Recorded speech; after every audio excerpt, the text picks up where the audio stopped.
Hello दोस्तों। तो इस वीडियो के साथ हम एक नया टॉपिक शुरू कर रहे हैं जिसका नाम है एक्सचेंज कंट्रोल।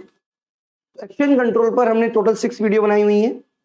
तो इस वीडियो में हम बात करेंगे एक्सचेंज कंट्रोल क्या होता है और इसके बेसिकली ऑब्जेक्टिव क्या है। इसके अलावा जो हमारी दूसरी वीडियो है उसमें हम डिस्कस करेंगे इन दो टॉपिक पर दूसरी वीडियो में, जो कि है इंटरवेंशन और एक्सचेंज रेट रिस्ट्रिक्शंस।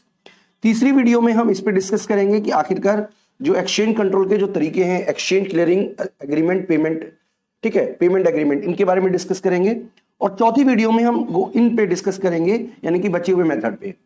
पांचवी वीडियो में हम डिस्कस करेंगे इनडायरेक्ट मेथड्स के ऊपर।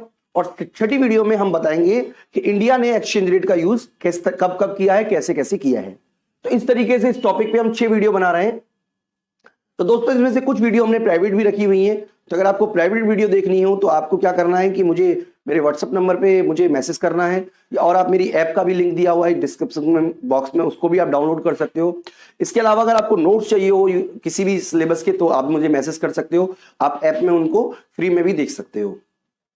तो चलिए स्टार्ट करते हैं आज का टॉपिक, जो है हमारा एक्सचेंज कंट्रोल। देखो, एक्सचेंज कंट्रोल क्या होता है पहले आप वो क्लियर कर लीजिए कि एक्सचेंज कंट्रोल का मतलब होता है इंपोजिशन ऑफ रिस्ट्रिक्शंस। ठीक है, यानी कि जो हमारा फ्लो हो रहा होता है, free flow of foreign currency, यानी कि कोई भी मान लीजिए इंडिया में सामान बेच सकता है, कोई भी इंडिया से सामान ले सकता है, और फ्लो हो रहा है, पूरी तरीके से फ्री हो रहा है फ्लो। कोई भी अपना डॉलर ले जा सकता है, हम मार्केट जाके डॉलर को बेच सकते हैं, खरीद सकते हैं, या डॉलर के साथ साथ और भी करेंसी को खरीद सकते हैं, बेच सकते हैं। बिल्कुल मार्केट में फ्लो हो रहा है, बिल्कुल सिंपल तरीके से आप समझिए। तो इसके बीच में गवर्नमेंट के द्वारा रिस्ट्रिक्शन क्रिएट कर देना, चाहे वो रिस्ट्रिक्शन सेंट्रल बैंक के माध्यम से हो, चाहे वो गवर्नमेंट के माध्यम से हो, उसे कहते हैं एक्सचेंज कंट्रोल। यानी कि exchange control means that imposition of restrictions either by central bank और गवर्नमेंट। यानी कि इसमें क्या कर रहा है कि जो गवर्नमेंट है या सेंट्रल बैंक है वो फॉरेन एक्सचेंज में होने वाले सभी तरीके के ट्रांजैक्शनों में एक तरीके से बैरियर खड़ा कर देती है। इसको बोलते हैं हम एक्सचेंज कंट्रोल। ठीक है, इसके बाद लिखा हुआ exchange control tend to restricted free transaction in the foreign exchange. यानी कि किसको कंट्रोल करता है? Free transaction in foreign exchange को कंट्रोल करता है। यानी कि देश से जो फ्री ट्रांजैक्शन का मतलब यहां पर है जो बिना किसी बैरियर के, बिना किसी प्रतिबंध के, बिना किसी रोक टोक के जो ट्रांजैक्शन विदेशों से देश के अंदर या देश से विदेशों के अंदर हो रहे होते हैं उनको कंट्रोल करता है, रोकता है। ठीक है, इसके अलावा क्या होता है इसमें? इसके अलावा हमने यहां पर पढ़ेंगे exchange control tend to restricted free transaction in foreign exchange market and stabilize the government और central banking dominance over the foreign exchange market. यानी कि इस केस में सेंट्रल बैंक या गवर्नमेंट जो है वो पूरी की पूरी मार्केट को डोमिनेट करने की कोशिश करती है। तो दो तरीके से हो सकता है ये, एक तो है फुल फ्लैश्ड एक्सचेंज कंट्रोल, इसमें क्या होता है कि सभी देशों की करेंसी के ट्रांजैक्शन को कंट्रोल कर लिया जाता है। और दूसरा है पार्शियल एक्सचेंज कंट्रोल, इसमें क्या होता है किसी चुनिंदा यानी कि कोई सेलेक्टिव जो करेंसी होती है उन्हीं के एक्सचेंज को कंट्रोल किया जाता है। तो full exchange control, full flashed exchange control में सारी की सारी विदेशों की करेंसी को कंट्रोल किया जाता है, और जो पार्शियल ही है हमारा पार्शियल एक्सचेंज कंट्रोल, उसमें किसी सेलेक्टिव करेंसी के एक्सचेंज को ही कंट्रोल किया जाता है। इसके अलावा हम देख पा रहे हैं हमारा ऑब्जेक्टिव ऑफ एक्सचेंज कंट्रोल है। ठीक है, अब इसका मतलब है कि आखिरकार हमारे जो एक्सचेंज हम कंट्रोल करते हैं उसके पीछे क्या ऑब्जेक्टिव होते हैं किसी देश की सरकार के या देश के या सेंट्रल बैंक के। तो सबसे पहला ऑब्जेक्टिव है बीओपी इक्विलिब्रियम। देखो, कई बार क्या होता है बीओपी में बहुत ज्यादा डिसइक्विलिब्रियम पैदा हो जाता है। डिसइक्विलिब्रियम का मतलब आप समझ ही रहे होंगे कि जो डेफिसिट ज्यादा हो सकता है या सरप्लस भी कई बार ज्यादा हो सकता है। तो हम डेफिसिट को लेकर चल रहे हैं, तो किसी देश के पास मान लीजिए बैलेंस ऑफ पेमेंट में बहुत ज्यादा डेफिसिट है। अब इसको कैसे कंट्रोल किया जाए? इसको कंट्रोल करने का तरीका है कि हम विदेशों से सारे के सारे जो ट्रांजैक्शन है जो हम इंपोर्ट कर रहे हैं, फ्री इंपोर्ट, उसको रिस्ट्रिक्टेड कर दें। तो इसके लिए एक्सचेंज कंट्रोल किया जाता है। उसके अलावा प्रिवेंशन ऑफ कैपिटल आउटफ्लो। देखिए, मान लीजिए कोई देश की ऐसी स्थिति आ गई है, जैसे मान लीजिए कोई युद्ध हो गया किसी देश में, या कोई पॉलिटिकल अनस्टेबिलिटी आ गई है, या कोई और नेचुरल कैलेमिटी वजह आ गई है, तो जो विदेशी फॉरेन इन्वेस्टर होते हैं वो बहुत ही ज्यादा सेंसिटिव होते हैं। जैसे ही लगता है कि देश के अंदर मान लीजिए इंडिया में जरा सी भी कोई प्रॉब्लम आई तो विदेशी अपना पैसा लेके बाहर भागने की कोशिश करेंगे।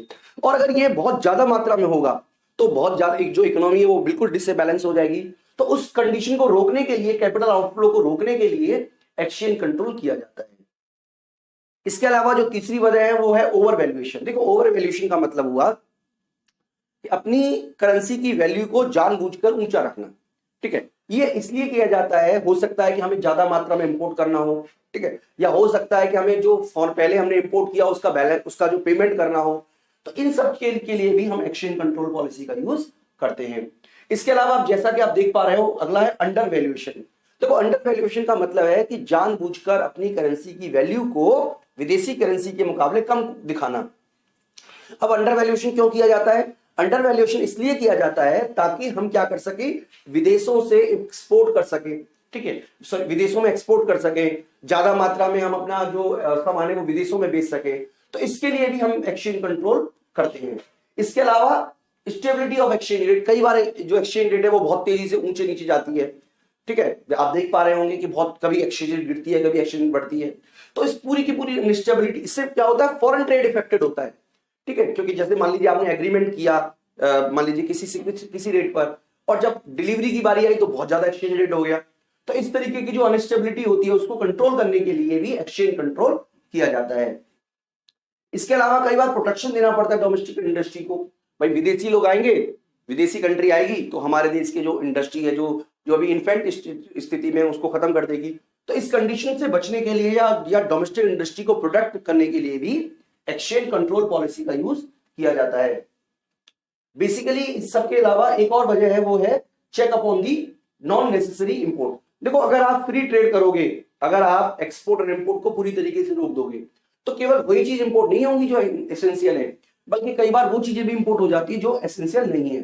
तो जैसे उन नॉन एसेंशियल चीजों को कंट्रोल करने के लिए, यानी कि वो देश के अंदर ना आए, उनके लिए भी एक्सचेंज कंट्रोल किया जाता है। इसके अलावा रैपिड इकोनॉमिक ग्रोथ के लिए भी एक्सचेंज कंट्रोल किया जाता है, ताकि डोमेस्टिक जो मार्केट है उसको डेवलप मिल सके। क्योंकि जैसे इंडिया में डोमेस्टिक कंजम्पशन का लेवल बहुत ज्यादा है, तो हम अपने डोमेस्टिक मार्केट से के बल पे ही अपने आप को ग्रोथ कर सकते हैं। लेकिन यहां पर यह बताने की कोशिश की जा रही है कि इकोनॉमिक ग्रोथ के लिए एक्सचेंज कंट्रोल कई बार किया जाता है। इसके अलावा अगर हम बात करें इसके मेथड की, तो देखो इसके जो टोटल मेथड है उनको दो हिस्सों में डिवाइड किया जा सकता है। डायरेक्ट मेथड का मतलब होता है उन मेथड से जिसमें गवर्नमेंट जो है वो खुद स्टेप लेती है, और खुद स्टेप का मतलब है मार्केट में इंटरफेयर कर जाती है, चाहे गवर्नमेंट करे चाहे सेंट्रल बैंक करे। और इनडायरेक्ट में वो मार्केट में इंटरफेयर नहीं करती, बल्कि कुछ इंस्ट्रूमेंट को चेंज करती है। जैसे रेट ऑफ इंटरेस्ट है, रेट ऑफ इंटरेस्ट भी एक बहुत बड़ा एक फैक्टर है जो एक्सचेंज रेट को इन्फ्लुएंस करता है। तो इन सब पॉलिसी का वो यूज करती है। तो इसके डायरेक्ट मेथड में हम इंटरवेंशन और एक्सचेंज रेट को रिस्ट्रिक्शन है, इसको कि हम दूसरी वीडियो में पढ़ेंगे। इसके अलावा एक्सचेंज क्लियरिंग एग्रीमेंट है और पेमेंट एग्रीमेंट है, इसको कि हम तीसरी वीडियो में पढ़ेंगे। इसके अलावा गोल्ड पॉलिसी है, स्टैंड स्टिल एग्रीमेंट है, और ट्रांजैक्शन ठीक है, ट्रांसफर को कंट्रोल करने वाली पॉलिसी भी है, इसको भी हम चौथी वीडियो में पढ़ेंगे। इसके अलावा इनडायरेक्ट मेथड में अगर हम बात करें तो इनडायरेक्ट मेथड में आते हैं change in rate of interest, tariff and import Kota, export promotion and subsidies. तो इसको हम क्या करेंगे, फिफ्थ वीडियो में पढ़ेंगे। इसके अलावा हम एक और वीडियो बनाने वाले हैं, उसमें हम इंडिया के एक्सचेंज रेट के बारे में डिस्कस, एक्सचेंज कंट्रोल के बारे में डिस्कस करेंगे। तो दोस्तों मुझे उम्मीद है कि आपको आज का टॉपिक समझ में आ गया होगा। इस वीडियो में इतना ही, थैंक यू।